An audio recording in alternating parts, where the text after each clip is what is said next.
Correlation means that two things are happening at the same time. Causation means that the first thing causes the second to happen. So the fact of the matter is, you can look and see that levels of violence have not increased with the advent of video games. No, for example, here in New York City... Wait, do I get to talk now? Here in New York City, sir, let me finish my point. Levels of violence have decreased over the past 10 to 15 years, beginning with Mayor Giuliani and his cleanup of criminals in New York. Jack? Okay, so let me just finish. And it was precisely he's during finished. this period of time that there was an increase in the sale of violent video games. Okay. So how do you explain that, sir? Okay, that's called a filibuster. No, it's called making sense. Do I get to talk now? Yes, Jack, go ahead.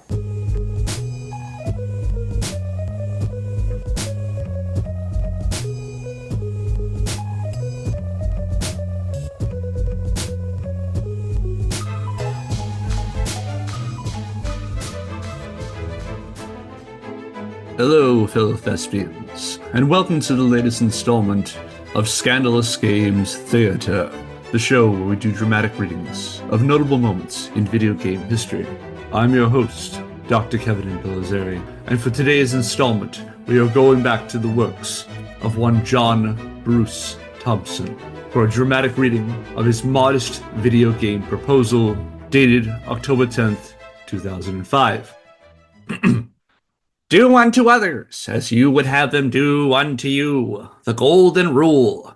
This writer has been saying for 7 years that violent video games can be murder simulators that incite as well as train some obsessive teen players to be violent. I have been on 60 Minutes and in Reader's Digest this year explaining how an Alabama teen with no criminal record shot 2 policemen in their heads and fled in a police car. A scenario he rehearsed for hundreds of hours on Take-Two/Rockstar's Grand Theft Auto video games. I have sat with boys in jail cells, their lives over because of murder convictions after they, with no history of violence, have killed innocents while in a dreamlike state. Said one cop who investigated such a murder in Grand Rapids, Michigan, the killing was like an extension of the game. The video game industry, through its lawyers, its spokesman, and its head lobbyist Doug Lowenstein, the president of the Entertainment Software Association, all say it is utter nonsense to suggest that what is dumped into a kid's head hour after hour,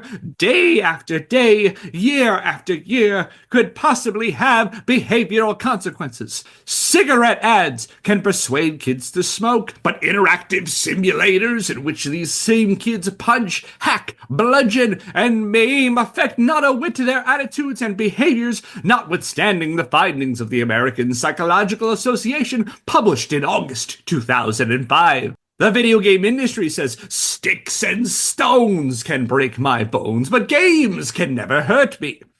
Fine. I have a modest proposal for the video game industry. I will write a check for $10,000 to the favorite charity of Take-Two Interactive Software Inc.'s chairman, Paul Eibler. A man Bernard Goldberg ranks as number 43 in his book 100 People Who Are Screwing Up America. If any video game company will create, manufacture, distribute, and sell a video game in 2006 like the following. Osaki Kim is the father of a high school boy beaten to death with a baseball bat by a 14-year-old gamer. The killer obsessively played a violent video game in which one of the favorite ways of killing is with a bat. The opening scene, before the interactive game plays, is the Los Angeles courtroom in which the killer is sentenced to only life in prison, after the judge and the jury have heard experts explain the connection between the game and the murder. Osaki Kim, exits the court swearing revenge upon the video game industry whom he is convinced contributed to his son's murder. Vengeance is mine, I will repay, he says. And boy, is not kidding. is provided in his virtual reality playpen a panoply of weapons. Machetes, Uzis, revolvers, shotguns, sniper rifles, Molotov cocktails, you name it. even baseball bats. Especially baseball bats. Okay, first hops a plane from LAX to New York to reach the Long Island home of the CEO of the company. Take this! That made the murder simulator in which his son's killer trained. Okay, gets justice by taking out this female CEO whose name is Paula Abel, along with her husband and kids. An eye for an eye, says OK, as he urinates onto the severed brain stems of the Abel family victims, just as you do on the decapitated cops in the real video game Postal 2. OK then works his way methodically back to LA by car, but on his way makes a stop at the Philadelphia law firm of Blank Stare, and goes floor by floor to wipe out the lawyers who protect Take This and its wrongful death lawsuits. So sue me! OK spits with singer Jackson Brown's 1980s hit Lawyers in Love blaring, with the FBI now after him.